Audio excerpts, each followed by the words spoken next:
Orang yang beriman sesungguhnya meminum khamar, berjudi, berkorban untuk berhala, mengundi nasib dengan panah adalah termasuk perbuatan syaitan. Maka jauhilah perbuatan-perbuatan itu agar kamu mendapat keberuntungan. Quran Surah Al-Maidah ayat 90. Masyarakat muslimin jemaah sholat Jumat rahimahumullah, karena kita semua meyakini bahwa penyalahgunaan dan peredaran gelap narkoba adalah termasuk perbuatan syaitan dan dilarang Allah, juga akan menghancurkan generasi anak bangsa, generasi yang akan meneruskan pembangunan negara kita, dan yang terpenting generasi yang akan memelihara nilai-nilai kesucian agama Islam. Kalau kita melihat di belahan dunia lain, ada penduduk kota yang hampir semuanya mengkonsumsi narkoba, sehingga manusia terlihat seperti zombie atau mayat hidup. Akankah kita hidup seperti itu? Siapa yang akan melaksanakan penyelenggaraan jenazah kita ke depan? Akankah kita masih melihat adanya majelis zikir, majelis haul, sholawatan dan lain-lain? Ini tugas kita bersama melawan narkoba. Dunia pada setiap tanggal 26 Juni memperingati Hari Anti Narkotika Internasional atau HANI. Tujuannya untuk memperkuat aksi dan kerjasama dalam mencapai dunia yang bebas dari penyalahgunaan dan peredaran gelap narkoba. Tema peringatan HANI tahun 2024 di Indonesia tahun ini adalah Masyarakat Bergerak Bersama Melawan Narkoba, mewujudkan Indonesia bersinar atau bersih narkoba. Masyarakat muslimin jemaah Jumat rahimahumullah. Lalu apa yang kita bersama lakukan, saudara? Yang pertama adalah pencegahan. Ada istilah menyatakan mencegah lebih baik daripada mengobati. Upaya pencegahan yang terbaik adalah memperkuat ketahanan keluarga. Ini sudah diperingatkan Allah dalam Al-Quran surah At-Tahrim ayat 6 yang berbunyi, Ya ayyuhalladzina amanu qu anfusakum wa ahlikum nar. Hai orang-orang yang beriman, peliharalah dirimu dan keluargamu dari api neraka. Quran surah At-Tahrim ayat 6. Kunci dari pencegahan melalui ketahanan keluarga adalah dengan menjaga kemampuan keluarga untuk selalu bersatu. Komunikasi yang baik, saling mendukung, keterbukaan, keterampilan mengelola konflik, dan menjaga nilai keyakinan bersama. Upaya yang kedua, pemberdayaan masyarakat. Semua masyarakat harus terlibat dalam melawan narkoba ini.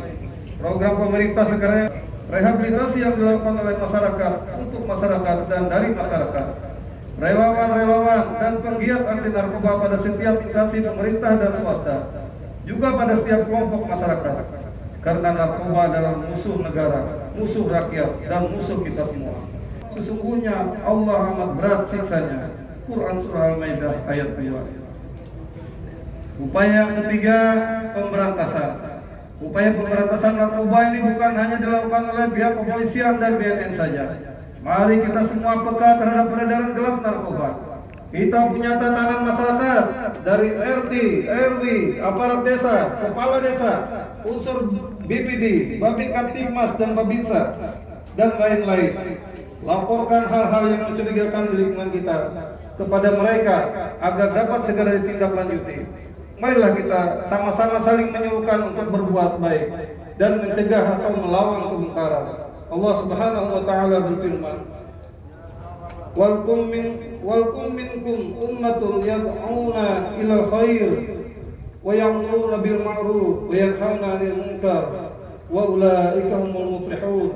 Dan hendaklah di antara kamu segolongan umat yang menyerukan kepada kebajikan, menyuruh kepada yang ma'ruf dan mencegah dari yang munkar.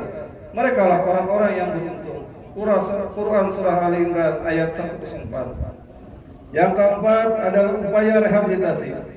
Upaya ini dilakukan untuk mengurangi permintaan, karena yang sudah terlanjur kecanduan atau adiksi adalah suatu penyakit.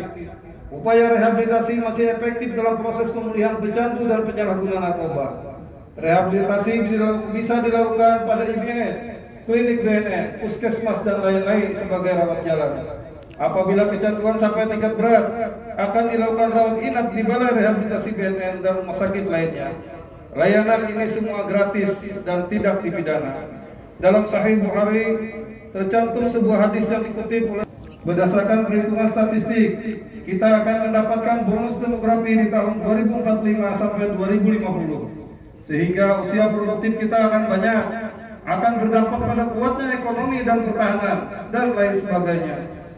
Jangan sampai pada saat kita mendapatkan bonus demografi, generasi muda kita banyak yang kecanduan narkoba sehingga akan menjadi beban negara. Tugas kita bersama adalah bersatulah, saling tolong menolong, bahu membahu, berat sama dipikul, ringan sama dijinjing. Kalau kita bersama, yang susah jadi mudah dan yang berat akan menjadi ringan. Itulah kunci dari pemecahan masalah kita saat ini. Demikianlah ubah singkat ini, mudah-mudahan bisa bermanfaat bagi kita semua, menjadi jalan dari ketaatan kita kepada Allah Subhanahu wa taala. Amin amin ya rabbal alamin. Alhamdulillahirabbil alamin, asyhadu an la ilaha illallah wa asyhadu anna Muhammadar Rasulullah. Allahumma shalli ala sayyidina Muhammad wa ala ali sayyidina Muhammad. Ittaqullaha haqqa tuqatih wa la tamutunna illa wa antum muslimun. A'udzu billahi minasy syaithanir rajim. Bismillahirrahmanirrahim.